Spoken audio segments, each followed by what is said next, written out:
lessons about David. But we're going to look at some different things. You know, one of the stories all of the stories that I remember in the Bible, as an adult, I go back to them and I do a double take because I see things there that were subtle to me as a young child or even a teenager, but are very, very apparent to me as an older person. And so too is today. This is the second lesson that we will produce, but it's one of my favorites in the Bible, and it's David and Goliath. And I want to, before I have two people that are going to read 1 Samuel chapter 17 to introduce us and put some history back, I'd like to give you a little bit of a setup. So on your left is the hill of Soko, arrayed with Philistines. To your right is the hill of Azekah, arrayed with the children of Israel's armies, both Philistines and armies. Both armies are arrayed on hills. In the middle is the valley of Elah, which is the valley of blood. Many battles were fought there. And so these folks are arrayed in battle. The two hills are essentially in a mile apart, and in between is a stream and a valley. The Philistines, who migrated into the area from the Aegean Sea, some islands there, were largely seafaring people, but what made them such an incredibly difficult enemy is that they had mastered the making of steel, real steel, alloys, the whole thing. So iron and steel. In fact, their chariots were made out of iron and steel. And in fact, their chariot wheels, being steel, were arrayed with long knives spinning so that they could drive through the infantry and literally cut a wide swath in that. So these were fearsome folks. And so the children of Israel versus the Philistines, obviously, during that period of time, the choosing of champions on two sides to determine the final verdict of any battle was pretty intelligent. The battles were face to face, sword to sword, and there usually was a tremendous amount of casualties in that type of thing. And if the battle could be solved by one person versus one person, and the agreement was whoever won, that's, they will be the master, and whoever lost, they'll be the slaves. I don't know about you, but I'm a little uneasy about putting my fate in the hands of somebody else. But it seemed to work for them throughout history during this period of time. As often it was a person-to-person face-off. Well, I'll give you a little bit more. So most of you understand that Goliath was not only impressive, but he stood about 9'9", weighed about 450. His armor weighed approximately 125 pounds. The spearhead on his spears weighed 15 pounds and was said to have the shaft of a weaver's beam, essentially. And his tools and his weapons were so heavy that not only did he carry them, but he had an armor bearer with him that carried all kinds of armaments, including his shield. So that's on the Philistine side. And for 40 days, Goliath had come out to meet the Israelites by himself out there, and he blasphemed God, he blasphemed them, insulted them, shouted and screamed and threatened them. And for 40 days, Saul and the Israelite army wouldn't touch him. They were literally paralyzed by what was the tank of the day. That was Goliath. He was literally a tank. And the Israelites had never seen this. So that's sort of where it is. To the right of us over here, there's David. Well, David showed up after traveling 12 miles to get to the battlefront. He had just to bring back to Jesse, his dad, the news of the battlefront, and that was it. He had no idea that suddenly he would be pitched into a battle with someone that weighed 5 times probably what he did, young kid. So that's the setup. I've asked two of my best readers to read for us 1 Samuel 17, and we'll add a little meat to those bones.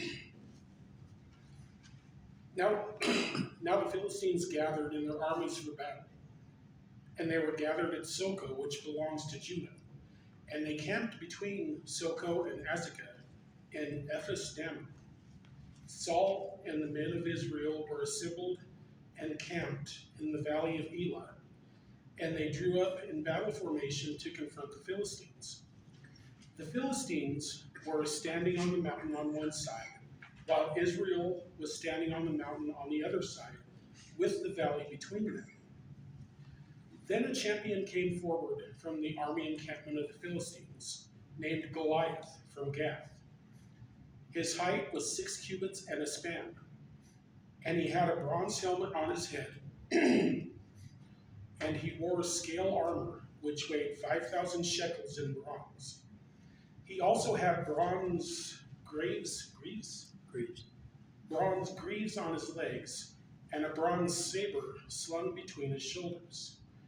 The shaft of his spear was like a weaver's beam, and the head of his spear weighed 600 shekels of iron, and his shield carrier walked in front of him. He stood and shouted to the ranks of Israel and said to them, "Why do you come out draw up in battle formation? Am I not the Philistine, and you the servants of Saul? Choose a man as your representative and have him come down to me.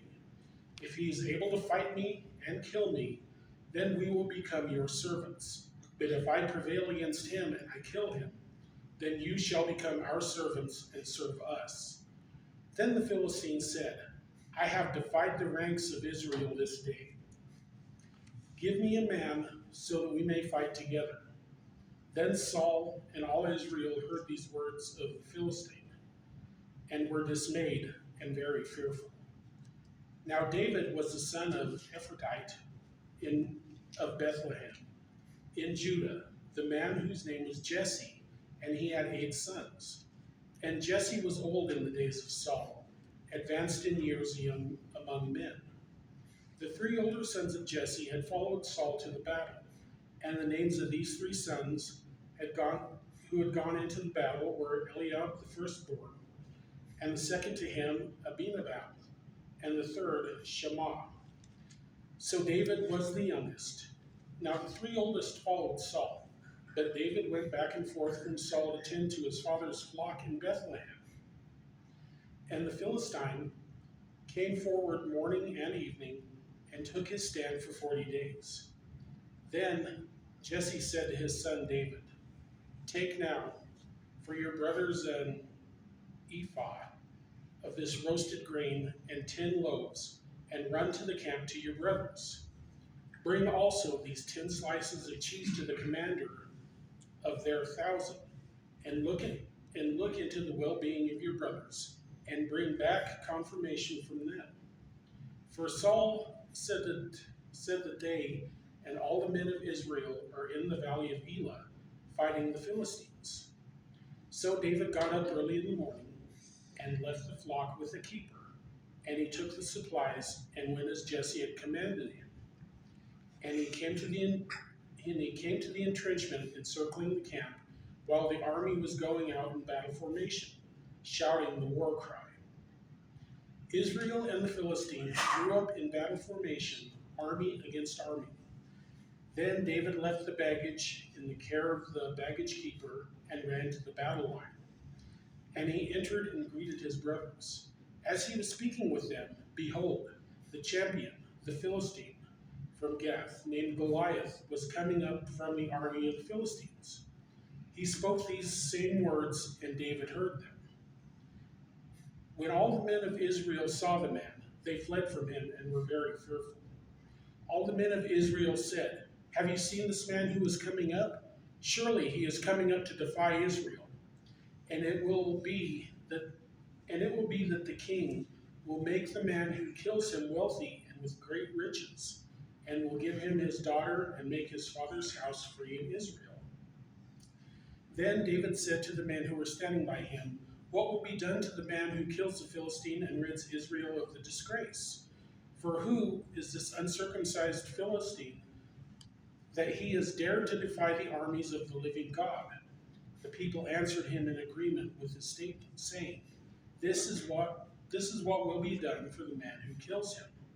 Now Eliab, the oldest brother, heard him and spoke to the men, and Eliab's anger burned against David, and he said, "Why is it that you have come down? And with whom have you left with those sheep in the wilderness? I myself know your insolence and the wickedness in your heart, and you have come down in order to see the battle." But David said, "What have I done now? Was it not just a question?"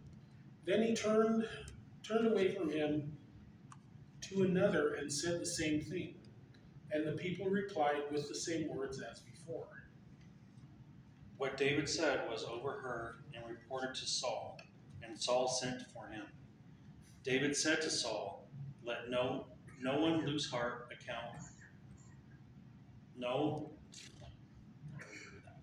Let no one lose heart on account of his Philistine. Your servant will go and fight him." Saul replied, "You are not able to go out against this Philistine and fight him. You are only a boy, and he has been a fighting man from his youth." But David said to Saul, "Your servant has been keeping his father's sheep. When a lion or a bear came and carried off a sheep from the flock, I went after it, struck it, and rescued the sheep from its mouth. When it turned on me, I seized it by its hair, struck it, and killed it. Your servant has killed both the lion and the bear. This uncircumcised Philistine will be like one of them, because he has defied the armies of the living God. The Lord who delivered me from the paw of the lion and the paw of the bear will deliver me from the hand of this Philistine." Saul said to David, "Go, and the Lord will be with you." Then Saul dressed David in his own tunic. He put a coat of armor on him and a bronze helmet on his head. David fastened on his sword over the tunic and tried walking around, because he was not used to them. "I cannot go in these," he said to Saul, "because I am not used to them." So he took them off. Then he took his staff in his hand, chose 5 smooth stones from the stream, put them in the pouch of his shepherd's bag, and his sling in his hand, approached the Philistine. Meanwhile, the Philistine, with his shield bearer in front of him, kept coming closer to David. He looked David over and saw that he was only a boy, ruddy and handsome, and he despised him. He said to David, "I am a dog, that you come at me with sticks?" And the Philistine cursed David by his gods. "Come here," he said, "and I'll give you your flesh to the birds of the air and the beasts of the field." David said to the Philistine, "You come against me with sword and spear and javelin, but I come against you in the name of the Lord Almighty, the God of the armies of Israel, whom you have defied. This day the Lord will hand you over to me, and I'll strike you down and cut your head off. Today I will give you give the carcasses of the Philistine army to the birds of the air and the beasts of the earth, and the whole world will know that there is a God in Israel. All those gathered here will know that it is not by sword or spear that the Lord saves, for the battle is of the Lord, and he will give all of you into your hands. As the Philistine moved closer to attack him, David ran quickly toward the battle line to meet him. Reaching into his bag and taking out a stone, he slung it and struck the Philistine on the forehead. The stone sank into his forehead, and he fell face down on the ground. So David triumphed over the Philistine with a sling and a stone. Without a sword in his hand, he struck down the Philistine and killed him. David ran and stood over him. He took hold of the Philistine's sword and drew it from the scabbard. After he killed him, he cut off his head with the sword. When the Philistines saw that their hero was dead, they turned and ran. Then the men of Israel and Judah surged forward with a shout and pursued the Philistines to the entrance of Gath and to the gates of Ekron. Their dead were strewn along the Sherman road to Gath and Ekron. When the Israelites returned from chasing the Philistines, they plundered their camp. David took the Philistines' head and brought it to Jerusalem, and he put the Philistines' weapons in his own tent. As Saul watched David going out to meet the Philistine, he said to Abner, commander of the army, "Abner, whose son is that young man?" Abner replied, "As surely as you live, O king, I don't know." The king said, "Find out whose son this young man is." As soon as David returned from killing the Philistine, Abner took him and brought him before Saul, with David still holding the Philistine's head. "Whose son are you, young man?" Saul asked him. David said, "I am the son of your servant, Jesse of Bethlehem." Okay, a long reading. Thank you both. Appreciate it. There's a lot to unravel in here. A lot that in times past I have just read right past. So David had an intense reaction to the Israelites' willingness to be intimidated by Goliath, not just offended by what Goliath said, but what really put a burr under David's saddle was for 40 days, Saul, who looked the part, at the size and the handsomeness of the part of king, really should have faced him himself. Now, the interesting juxtaposition here is that where were the faith and outrage of the people that were there for 40 days? They listened to it and they trembled. Due to his deep faith in God, nurtured in adversity, certainly, meditation, psalm writing, David just said, well, I'll go kill him.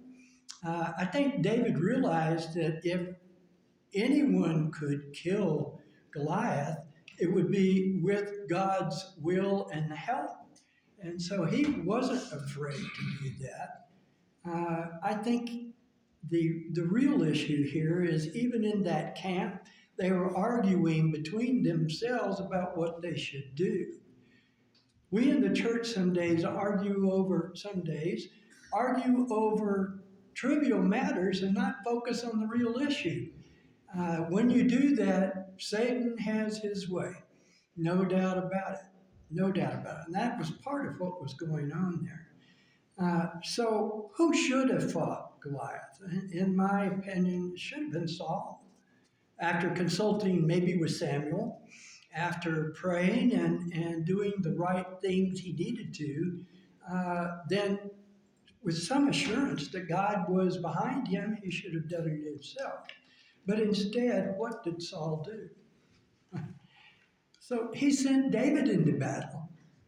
Not only did he send David into battle, but he took his armor, which he should have been using, and said, "Here, David, go for it." And David, very wisely, even Saul's armor was way too much for David. And David had a different plan. His whole strategy in his shepherding was do things from a distance, if possible. Sometimes he had to grab a lion by the jaw and dispatch him. But for the most part, David was smart. Is like if I'm having to be within his striking distance, it's not going to go well. I need to do something else. It's also interesting to me, and maybe you'll do some extra reading and see that I'm right here. At one point, the scripture tells us that David gathered 5 stones. Wow. How many did you really think it would take? I think David figured, I got one shot, right? And he took it. Why did he get 5 stones? And Goliath had 4 brothers. That's exactly right. Goliath had 4 brothers. It's sort of like, okay, this may take me all day. Here we go. Very good, JC. That's something that had totally escaped me before. And I kept wondering, 5 stones, 5 stones. That's not a biblical number. It's 5 stones. And it's sort of like, yeah, Goliath had 4 brothers. And so, David probably had a little bit of insight there that, well, I don't know how long this is going to take, but I need to be prepared. So that's what happened. Saul told David, go with God, not recognizing that shepherd boy had just that in his mind. And he did just that. It's very interesting. Hindsight often gives us insight. God often intervenes for even us in ways that we could never have imagined. And all he asks before and after is our faith. It's sort of like, believe in me. I'm going to make things happen in ways that you could never make happen. So I think that's really important for us to remember about this. On the 41st day of that conflict, Goliath got up knowing that this might be the day he would be victorious. Maybe some fool will come out and meet me. He probably had the same breakfast he did the day before. David had a little bit of a hike to get there and had left early and had a lot of other things in his mind. Goliath was traveling with probably 500 pounds of gear. David was traveling light. He didn't intend to fight. He had no idea what was going to happen. He took the only lightweight weapon he had, and that was a sling. It turns out that David was a lot brighter than Goliath. For all his might, Goliath probably didn't move real fast. Plus the fact that he was pretty arrogant, he'd probably wait for somebody to come to him. And that type of thing. But David, fast on his feet, fast on thinking too. So there are 3 things that comes out of this, I believe. David left there a hero. Goliath left there without life, without a head. You never know what will happen in a single day when it comes to God and how he chooses to bless us. So during the years spent herding his father's sheep, David had honed his skills with a formidable weapon at the time. Even today in that part in Palestine, a sling is a powerful weapon. Many of those who have spent years, like David did, honing that skill, can accurately dispatch a wild animal at 100 yards. Very few people might be able to do that with a good rifle. It's one of those things that David depended on his experience. He depended on his skills. He had already faced enemies much greater than probably 90% of the men in that army, the Israelite army. He had done things they hadn't done. A lot of these were farmers, there were conscripts, things like that.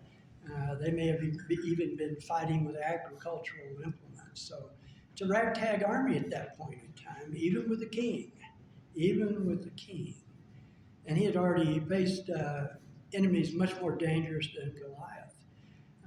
So training, his time alone in shepherding, where anything that happened, he was going to have to be responsible for. And so he had to do the best he could. That kind of pressure, that quiet pressure, begins to transform a person in those responsibilities. David declined the use of Saul's armor because it was heavy, unwieldy, and Saul was right. You haven't trained. It's sort of like, not for this, not with this, no. But I'm ready, and I believe that God himself will give me the victory. So it's interesting. David had natural abilities. It's interesting that there was a great deal made in Samuel early on about not choosing the next king after Saul by his looks. That's how they had chosen Saul, by his looks. But yet, throughout the Bible, he said, well, he was handsome, smart, strong, all those things. And it's sort of like they just couldn't shake the cover off the book, could they? That's quite interesting that they still chose someone that was easy to look at. David had the perfect weapon, the sling, and he made good use of it. The deadly accuracy, supposedly, with the way the helmet of that time was set up, and there was a narrow opening between that and the rest of his amulets and other things that went around his face, but there was an opening about that big, maybe bigger on Goliath's head. But David took the shot long distance away. The interesting thing is David could see mostly of the things that Goliath would send against him. A big, heavy spear with a 15-pound head will go great distances, but you can see it coming. Even at a long distance, you can see an arrow coming, so there's enough time to possibly escape. Goliath wasn't looking for something as small as a stone, and certainly not at that velocity. And David put it right where it needed to be to take out both his frontal lobes and flat. It just fell forward. That was it. Very interesting collection of David's skills and capabilities. David had that perfect weapon, but it was God that allowed him that accuracy that day, I am sure. He guided that stone exactly where it needs to be. So we've looked at training, we've looked at tools. He brought the right tools. But in fact, I suspect no matter what tools David would have brought, God would have made them work. So you can't just depend on training. You can't just depend on tools.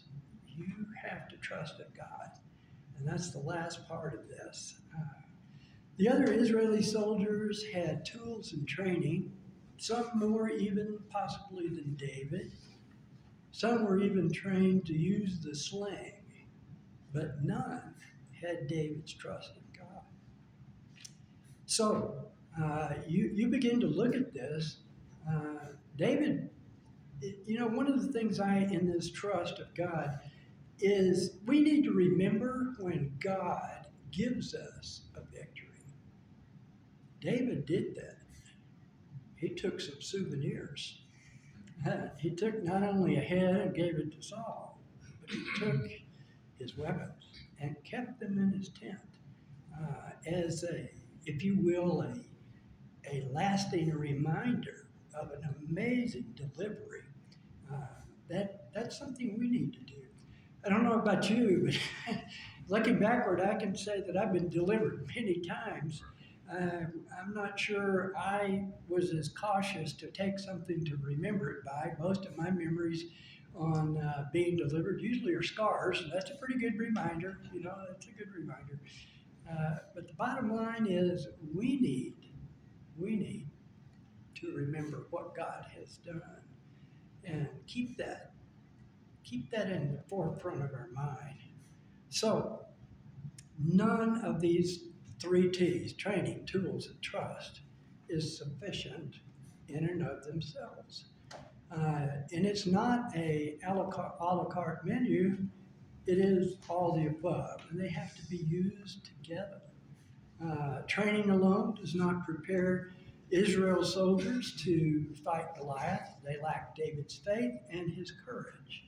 Equipment alone cannot compete or complete God's will. David trusted his equipment, but that was not the source of his confidence. And finally, trust alone trust alone becomes something called naive believism. Because I trust, God will somehow help me. No, that isn't the way it works. You can't find yourself creating a situation that God has to rescue you and accept that God would, okay, sure. That's not the way it works. I don't know how many times I've witnessed in the church someone will begin a program that clearly wasn't sustainable. And it's sort of like, okay, well, they go on and go on and go on, they get tired, and then they'll come to the leadership and say, I want you to go ahead and keep this going. And it's sort of like, well, he says, I've proven that it works. And it's sort of like, well, I think you've proven it's not sustainable. And that's the key, that sustainability comes from not only those 3 T's, but also constant contact with God to guide, direct, and to lay the harvest. I think that's so powerful. So, 3 T's, but they all have to be used alone. So, many of us have faced down giants. It's pretty intimidating when you find yourself actually looking at that. Doing battle is usually a very lonely experience. Often battles are fought just with yourself. That's something, even more reason to turn to God. Trusting God is a stabilizing experience, as opposed to maybe trusting only in yourself. And when God gives us victories, we should remember it. We should somehow memorialize it in our lives today. I've got just a few questions for us together today. First of all, any comments on that? Were there some things that you heard or learned that you didn't already know? I chuckle over the 4 brothers of Goliath, talking about being prepared. In a secular world, that would be called completed staff work. You don't just get a rock and kill the guy. You got to see what's going forward. Completed staff work was 4 other rocks in his pocket. I love that. Anybody else? We have all faced giants in our lives. And a lot of us have all kinds of scars and limps and things like that. But some of the most scarred people make some of the greatest witnesses. No doubt about that. So, what are some of the ways you may find yourself downplaying or underrating your tools and training when suddenly you are called upon to trust God? You ever catch yourself doing that? Yeah, I think we all have. And sometimes it's, yeah, okay, probably modesty, but deep underneath it, it may not be.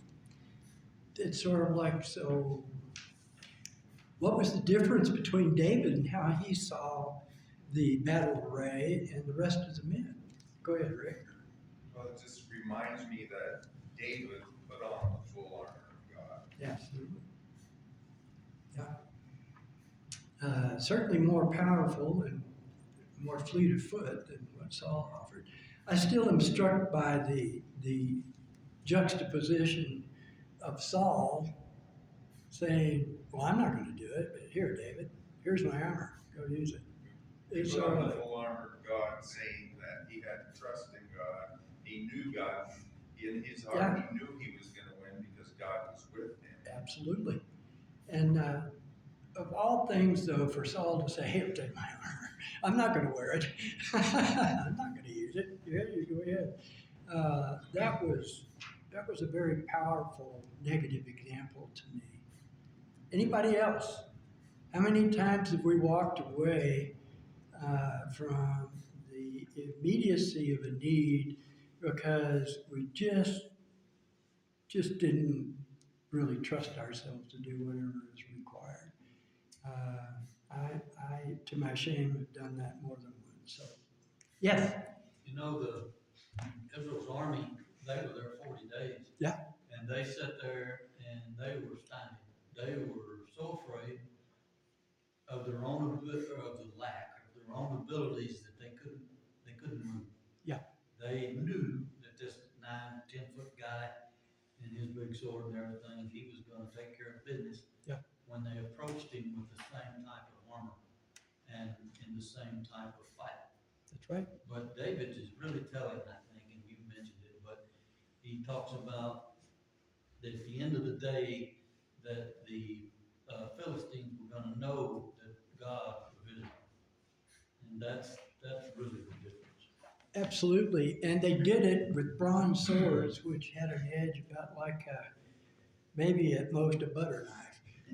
They used some of the least effective weapons of their time, and they chased the chariots rather than faced the chariots. And therefore, they could do a lot more damage that way. That was very apparent to me. So, any other comments on that part?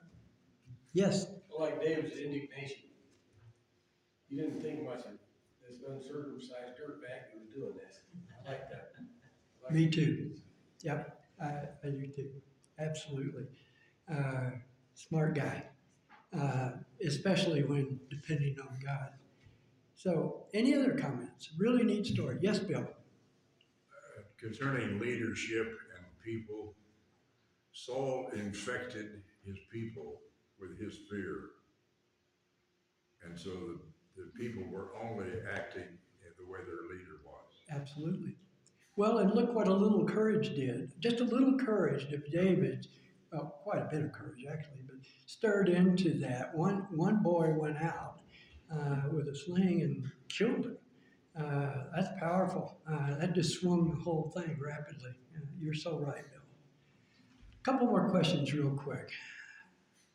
Which of the following areas do you feel you know about and can trust your knowledge in, perhaps eclipsing your trust in God? You ever had an area where you looked up at God and said, I got this? I have to say, brutal experience in my case has prevented me from saying that ever as an adult, that's for sure. I don't think any of us probably do that, but we might. Some of us treat God like a spare tire. It's sort of like, uh-oh, better pop the trunk, get that spare out. Okay, God, do your best, help me out here. That's another form of that, I think. Anyone else on that? Finally, what's your view of fear and intimidation? And how do you respond to gigantic threats? I think each of us at some point in our life have experienced facing down giants, real giants, that are just tearing us up big time. How do you respond in those cases?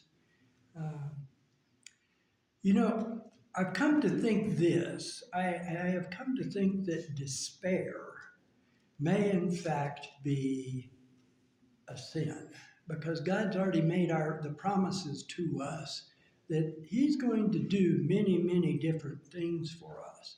And so if we are despairing, we're not trusting those promises. We are not saying, okay, I know that it's really a giant there standing right in front of me. I know that, but I also know that God has made me promises that He intends to keep.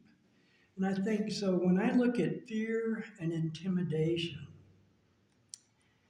there are two true mind killers: fear and anger.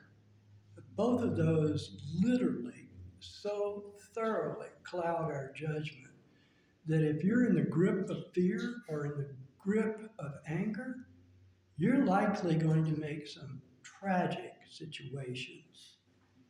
Tragic. And I'm reminded, I think I've shared this with you before. I, at one point, was foolish enough to qualify as a rescue diver. And one of the first things that our teacher in that class told us was, okay, you need to overcome some things. And he says, I'm going to give you a piece of advice you'll use the rest of your life, so listen up. And he said, no matter how bad the situation is, if you're 130 feet down and you're out of oxygen, stop. Think very clearly about what your next move is going to be, because there's no situation you can't make worse.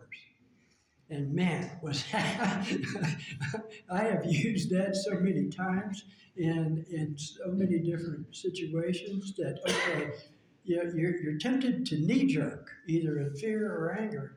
Maybe the best thing to do is be very quiet. First of all, being quiet scares people, especially in a situation like that. And then secondly, you really need to think your way through this, because your next step may make it worse. And I think God has more than amply showed that throughout the Old and New Testament. Any other comments on this? Fear always seems to magnify the size of the adversary, Absolutely. and falsely. Yeah, absolutely. Uh, it reminds me, near Harding, where I went to school, there was a lake with high bluffs. And so we loved to go to that lake and dive off of those high bluffs. They were about 40 feet above the water, so it was pretty exciting. And so it was deep water. It had been a valley flooded.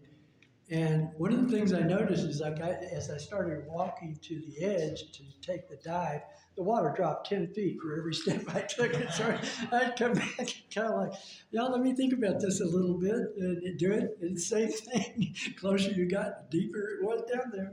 I think that's true in many, many cases, that fear and anger both amplify whatever threat that we're facing together. Any other comments? Okay, thanks, guys.